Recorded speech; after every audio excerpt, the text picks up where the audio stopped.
Hi, my name is Ryan. I am the host of Fail's Magic Hat on Twitch, and this is my first video on things that are happening that is really pissing me off. Since I started streaming, I've thought about doing straight up YouTube videos. Today, I reached my limit. I've had enough of keeping my opinions to myself. What has me so riled up today? The media attacks on the vaping industry. I just watched the video from Dave over at Dash Vapes, link in the description below, and I am outraged at the continual stream of misinformation and fake news being pumped out to the general public. I have been vaping now for a little over 8 years, and I was smoking 2 packs a day when I switched. And I have never been happier or healthier. I have a great lung capacity again, and my own physical symptoms from a genetic nerve disorder, emphasis on genetic, nothing to do with vaping or cigarettes, right? Those symptoms are severely reduced due to the increased amount of oxygen my body gets through breathing through clear lungs. Who knew? We're an oxygen based creature. Who knew we could, live better with more of it? But besides that, right? I started out at a high concentration and I have reduced down to 3 milligrams. And occasionally I'll go with a 1.5. David Dash Vapes is a good man for bringing to light the misinformation, and I hope he never quits. But this is not the first time that the media has jumped on the hate wagon against vaping. First time I saw warped and fake news, someone had their vape explode in their face. Yes, this is tragic. Was it preventable? Yes, most certainly was preventable. How, you may ask? Well, had the person been using it correctly and not openly modifying the components inside the device, that never would have happened. Another example is the guy who had his vape ignite in his tight jeans pocket, caught on CCTV camera in a convenience store. Okay? There are lockouts on the devices. And at the very least, if you don't have a lockout, turn it off before putting it in your pocket. This again is user error. It's not a detriment caused by the vaping industry.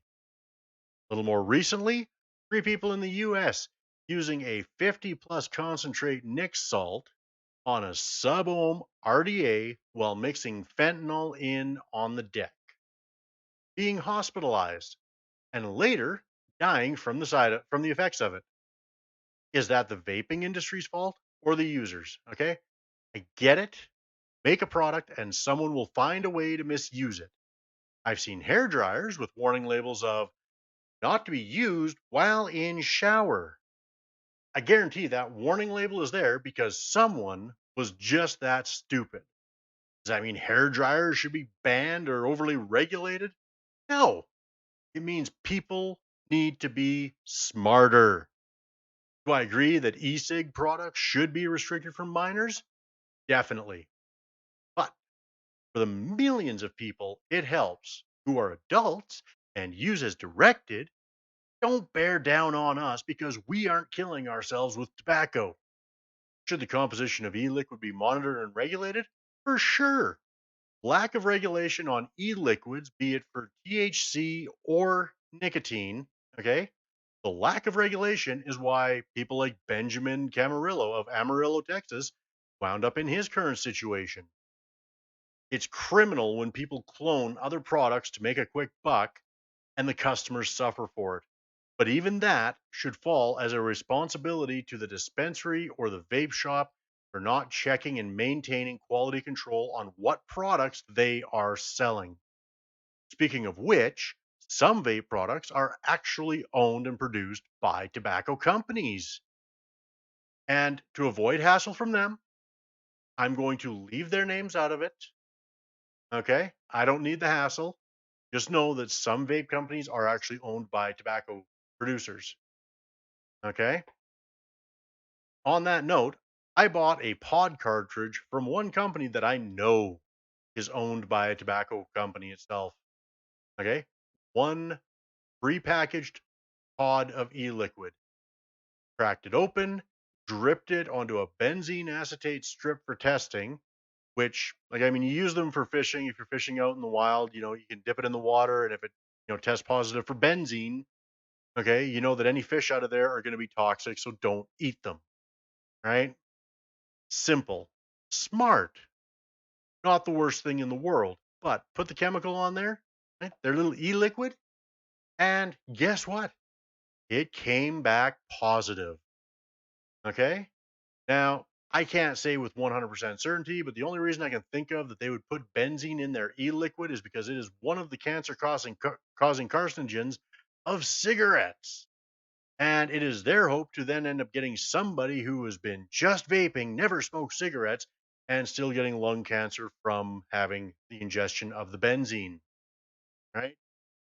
My thought is it's an attempt at a future smear campaign against vaping, and it's horseshit, straight up. Okay.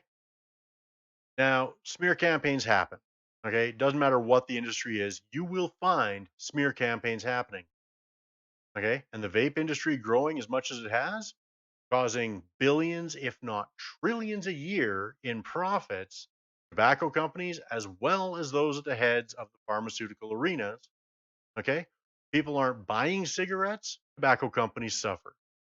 People aren't getting sick from cigarettes, pharmaceutical companies are suffering, right? And as tobacco and pharmaceutical are the biggest backers for politicians, it's understandable why the politicians are then bearing down and allowing such smear campaigns instead of actually endorsing the healthier choice of their constituents, which would only make them, you know, human, right? And that make them decent human. Okay. And they want to discredit the vape industry. They want to do that so that they can keep lining their pockets on other people's misery, suffering, and sickness. So, bottom line, don't believe everything you see in the media, whether you read it, you hear it, or you watch it. Okay? Don't believe it. Do your own research. Okay? If you have any questions about vaping, your best bet is to go in and talk to the staff at vape shops. Okay? And don't just go to one, go to all of them. Okay? See who has the best information, the most accurate information. Okay? And if you choose to start vaping, ask them any questions. There is no such thing as a stupid question when you are vaping. Okay? If you're not sure about something, ask. Okay? Best way to do it. Google is a good tool, right? Can't forget Google. It's everywhere, right? It's a good tool, but it is exactly that, a tool.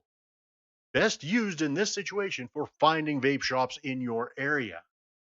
Okay? Because Google also feeds media, and media is tainted. So, like, I mean, the whole debacle with, you know, gentleman in Amarillo, Texas, that Dave sorted out, they twisted his words and cut out most of his interview just to warp it to suit their own agenda, right? Not cool. That makes it for misinformation and fake news, and I don't agree with it.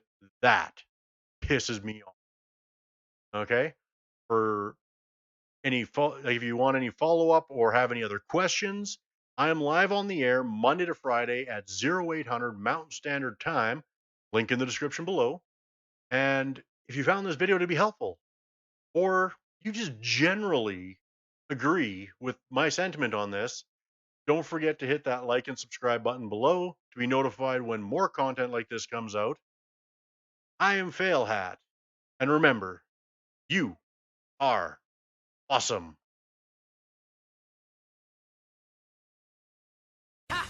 Boom, baby!